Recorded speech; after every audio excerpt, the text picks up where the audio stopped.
안녕하세요. 경전 읽어주는 여자 여의주입니다. 영단의 생유. 배어있는 인정상간이 가지고 있던 그 기이한 짐승의 껍질을 다시는 볼 수가 없었다. 그것을 싼 보자기가 항상 인정상간의 방의 운목 실험 위에 얹혀져 있었는데 이씨 부인이 세상을 떠난 후 그 방에 들어가 보니 그것이 사라지고 없었다. 배어있는 생전의 이씨 부인을 통해서 들은 인정상간 탄생의 내력과 맥이라는 신수에 대한 말을 일체 남에게 하지 않았다. 단지 남편 최선비와 그의 자손들에게만 이따금 말하곤 하였는데 바로 그 말이 필자에게 들리어 세상에 전해지게 된 것이다. 배 여인이 바로 필자의 외조모이며 그의 딸 영단이 필자에게는 어머니가 된다. 배여인의 둘째 딸 영단은 나이가 8살 되면서부터 같은 또래의 아이들과 어울려 놀기보다는 인정상간 댁을 찾아가 놀기를 좋아하였다.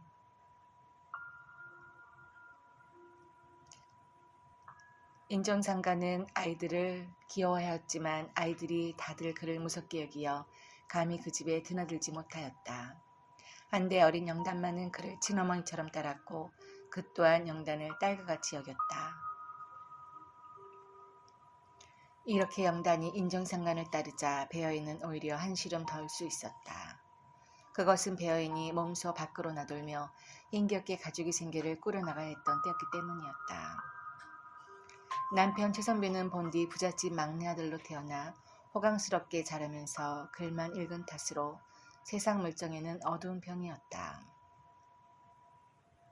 도리를 숭상하고 사리를 멀리하는 조선 선비의 마음가짐에 항일의 기계가 대단했던 그였지만 목주도인의 인도로 독실한 보청교 신자가 되면서부터는 그 생각이 오로지 한 곳에 가 있었다. 그것은 교주 월곡 선생을 왕으로 받들어 모셔야 한다는 것이었다. 그래야만 능히 나라를 잡고 가히 백성을 구제할 수 있다고 믿어 의심치 않았다. 그러한 신념으로 꽉 들어져 있었기 때문에 그는 생업에는 별로 관심이 없었다. 그리하여 고향을 떠나올 때 다 팔아가지고 온 재산이 상당했건만 몇 년 동안의 소득 없는 생활과 포교 활동으로 모두 탕진되어 버렸다. 이나여 그 식구들이 살아가는 것은 실로 궁핍하기 이를 데 없었다. 배진사의 막내딸로 태어나 전혀 고생을 모르고 살았던 배여인이지만 이러한 남편을 받들고 자식들을 먹여 살리기 위해서는 낯선 이 전라도 땅에서 스스로 나서 당장 무엇이라도 하여야 했다. 그는 날품팔이도 하였고 때로는 천한 보따리 장사에 나서야 하게 됐다. 이러한 때 한창 관심을 쏟고 보살펴야 할 어린 딸 영단이 인정상간의 품에서 걱정 없이 자랐으므로 배 여인은 마음이 한결 든든하였고 마음 놓고 일할 수도 있었던 것이다. 생활이 고달파지자 배어인은 자연 예전에 태을주를 암송하던 중 보았던 별천지를 떠올리게 되었다. 모든 일이 편리하게 절로절로 되어가던 그 광경을 잊을 수 없었던 배어인은 주송수련과 같은 사수를 행하지 말라는 교주 월곡 선생의 준엄한 하교가 있었지만 마침내 주송수련을 몰래 시작하게 되었다. 새벽이면 몰래 정수를 올리고 앞으로 살아갈 길을 염원하며 태을주문을 일념으로 외웠다. 그러던 어느 날 새벽이었다. 정수를 올리려고 물그릇을 들고 밖에 나갔는데 발끝에 탁 트이는 것이 있었다.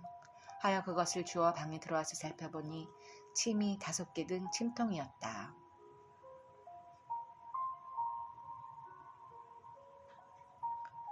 그 후로 그가 정수를 올리고 주문을 외면 사람의 골절과 오정육부가 그의 눈에 선히 보였다. 또 하얀 옷을 입은 동료가 약을 가르쳐 주었고 붉은 옷을 입은 동자는 침 놓는 법을 가르쳐 주었다. 그러나 그는 이로써 병든 사람을 구원하려는 뜻을 두진 않았다. 양반댁 여자라는 의식에서였다. 그 일을 하자면 자연 다른 남자들의 몸에도 손을 대야 할 터인데 이를 스스로 용납할 수 없었기 때문이다. 살아갈 길을 염원하며 주문을 읽다 뜻하지 않은 의술을 연기에서 배우고 보니 이를 어찌해야 할지 베어이는 갈피를 잡을 수 없었다. 답답한 마음을 주체하지 못한 베어이는 달리 하소연할 것도 없어 인정상관을 찾아가 여쭈어 보고자 하였다.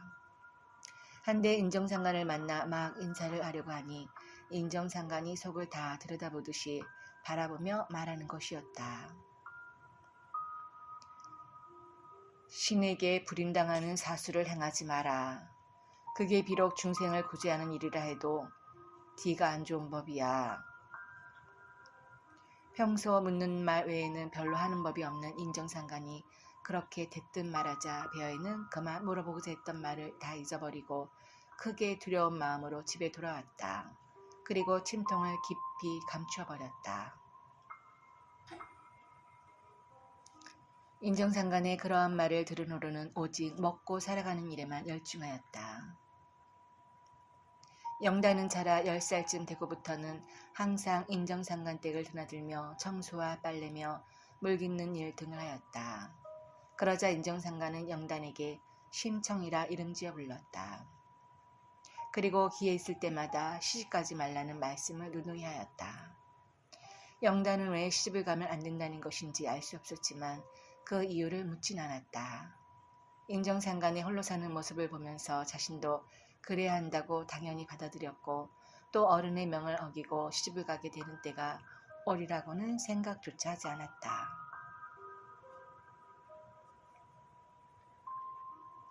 영단은 식성이 까다로워 나물 섞인 잡곡밥이나 조강, 죽 등은 배가 고파도 먹지 않았으며 생선이나 고기 따위도 전혀 먹지 않았다. 하기야 생선이나 고기는 사 먹을 형편도 못 되었다. 그는 오직 보리밥과 채소, 과일류 등을 좋아했는데 그의 집에서는 딸의 그러한 식성을 맞춰줄 만한 형편이 못 되었다. 그의 그런 식성을 다 맞춰준 것은 다름 아닌 인정상관이었다. 영단이 그 댁에 가면 늘 보리밥을 주었고 겨울철에도 어디서 났는지 그가 좋아하는 참외, 수박이 나왔고 풋수수떡이나 단수수 토막이 생겼다. 영단은 그런 것들이 철에 맞지 않아 구할 수 없는 것임을 깨닫지도 못했다.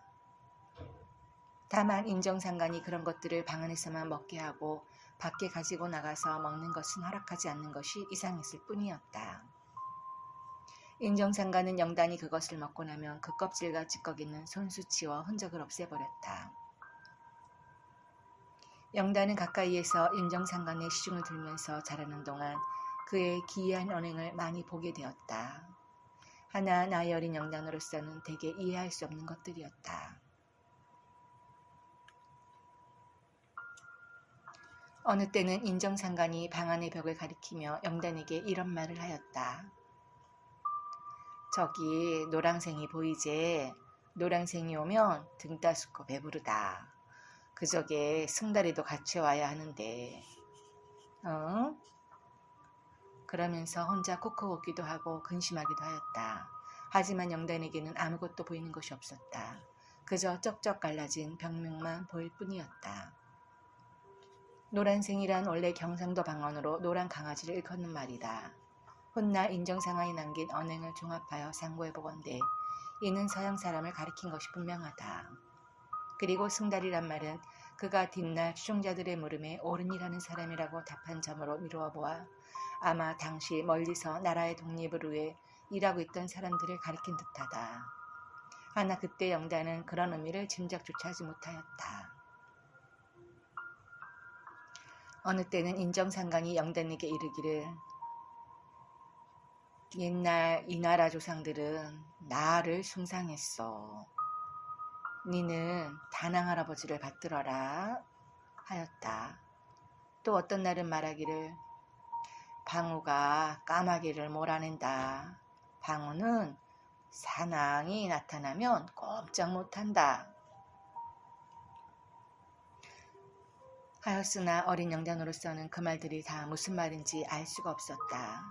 도저히 알아들을 수 없는 말인지라 또한 그 의미를 파고들어 물어볼 수도 없었다. 인정상관을 추종하는 무리는 그가 밖에 나와서 소유하는 모습을 전혀 볼 수가 없었다.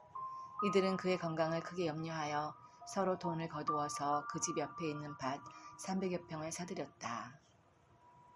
인정상간이 방에만 앉아서 세월을 보내는 것보다는 손수 그 밭에다 채소라도 가꾸어가며 소일하면 무료치도 않고 운동도 되어 노년의 건강에 도움이 되리라는 기특한 뜻에서였다. 인정상간은 이들이 사준 밭에 해마다 기장과 보리를 갈았다.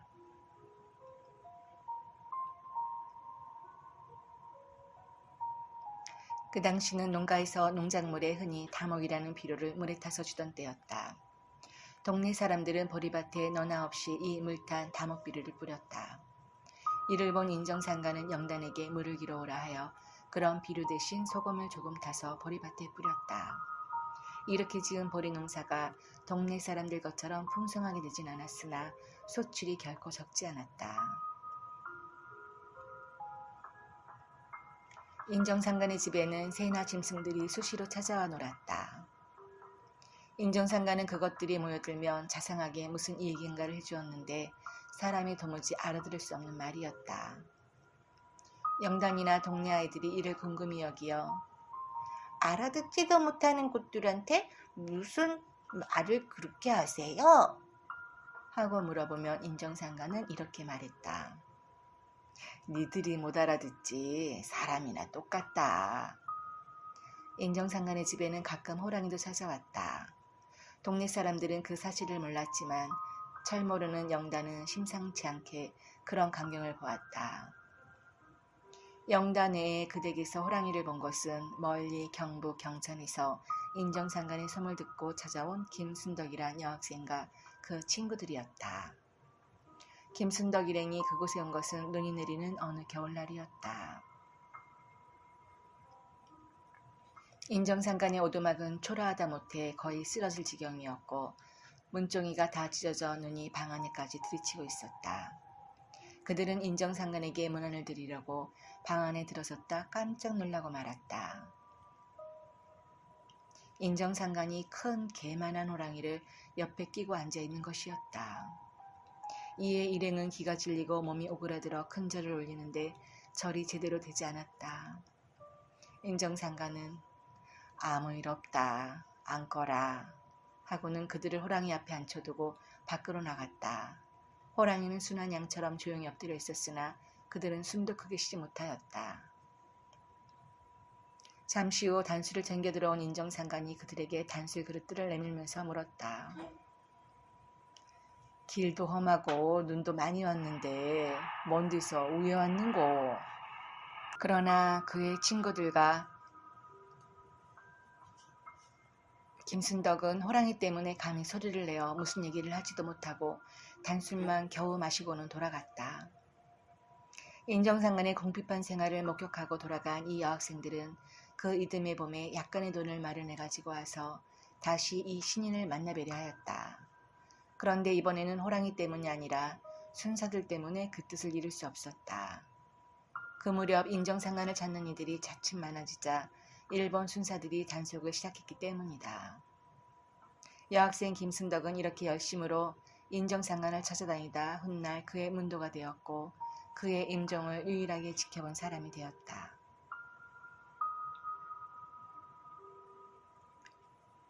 인정상간은 어느 때부터는 방에다 토끼 한 마리를 기르기 시작했다. 그리고는 그 토끼에게 이름 지어 부르기를 선생이라 하였다. 선생은 항상 똥을 일정한 곳에다만 싸고 인정상간이 그릇을 대주면 오줌을 싸는 등 신통하기 이를 데 없었다. 영단이 찾아가면 인정상간은 그 토끼를 가리키며 영단에게 말하기를 선생한테 절해라 하며 웃기도 하였다. 인정상간은 또 어디서 구했는지 강아지 한 마리를 기르기 시작하였다.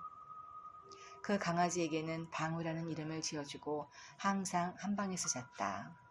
그리고 먹이는 것도 항상 손님을 대하듯 상을 차려주었다. 나중에 방우가 새끼를 낳자 인정상간은 미역국을 끓여주고 정성스레 자리를 말을 해주는 등 진실로 사람과 똑같이 대하였다. 방우의 새끼들이 젖될 무렵이 되자 추종자들 중에 간혹 새끼 방우 한 마리를 달라는 이들이 있었다. 그러면 인정상간은 그런 이에게 이르기를 방우에게 쌀밥 한 그릇, 국 한 그릇 차려와서 대접해야지 하였다. 하여 그렇게 하면 새끼를 데려다가 기르게 하였는데 또 한 가지 주문을 더 하였다. 반드시 어미 방우의 머리를 쓰다듬으면서 까마귀 몰아내라 하고 2번 말하라는 것이었다. 새끼를 얻으려는 이들은 아무 영문도 모르면서 그저 어른이 시키니 그대로 행하고 강아지를 받아 길렀다. 대개 이러한 인정상간의 언행이 그가 행하는 천지공사의 일단임을 아직 아는 이들이 없었다. 인정상간이 개를 방에다 키웠으므로 영단은 개의 벼룩이 인정상간의 몸에 오를까 몹시 근심하였다. 하여 한 번은 새끼 방울을 끌어다 놓고 그 몸에 기어다니는 벼룩을 잡으려고 하였다. 그러자 인정상간이 이를 보고 살려는 목숨이야 하고 주놈이 말하며 못하게 하였다. 늘 조막손으로 살아오던 인정상간이 마침내 양손의 손가락을 하나씩 편 것은 바로 방울을 기르고 나서였다. 한데 그 손가락 하나를 펴기 위한 고생이 이만저만이 아니었다. 먼저 양쪽 귀가 퉁퉁 볼랐다가 골마 터지고 나서야 그 손가락 하나가 펴졌는데 그것이 꼭 1년이 걸렸다. 인정상간은 그를 추종하는 제자들도 모르게 하루나 이틀씩 집을 비우고 어디론지 갔다가 돌아오는 때가 있었다. 이럴 때면 영단은 을의 방우에게 먹을 것을 챙겨주고 집을 지키며 인정상간을 기다렸다.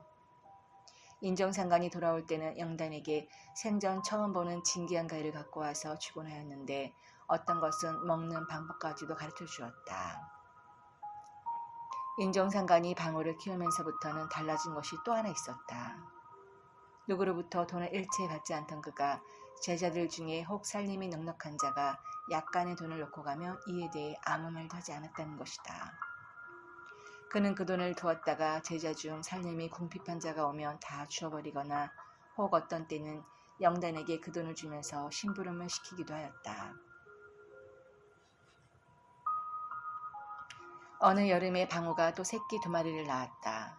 그런데 젖을 뗄 무렵이 다 되어서 어미 방우가 온데간데 없이 사라져버리고 말았다. 영단이 방우가 간 곳을 몰라 찾고 있는데 인정상간이 말없이 집을 나섰다. 인정상간은 동네에 어떤 집 앞에 이르더니 걸음을 멈추었다. 그 집은 동네 사람들이 흔히 강동 양반이라고 부르는 사람의 집이었다. 그 집 살인문 밖에서 인정상간은 그 집 사람 들으라는 듯 나무라는 투로 말하였다. 왜 잡아먹었노? 의알났고 승다리를 모구두구로 하노? 왜 잡아먹었노? 니는 까마귀 쫓겨가는 거 못 본데. 니는 까마귀 쫓겨가는 거 못 보고 빗똥 싸고 죽는데. 그러자 그 강동 양반이란 자가 문틈으로 빼끔히 내다보았다. 그가 바로 아무도 모르게 방우를 잡아먹어 버렸던 것이다. 그 자는 속으로 약간 음칠하였지만 인정상간이 하는 말을 제대로 알아들을 수 없었다. 그저 어찌 용케도 알고 찾아와서 나무란다 싶었을 뿐이었다. 그로부터 며칠 후 가연 방우를 잡아먹은 그 강동 양반은 갑자기 핏똥을 싸고 죽고 말았다. 그리고 그의 아내도 암 못 보는 장님이 되어 고생하다가 광복이 되는 것을 보지 못하고 자식들만 남겨놓은 채 죽어버렸다.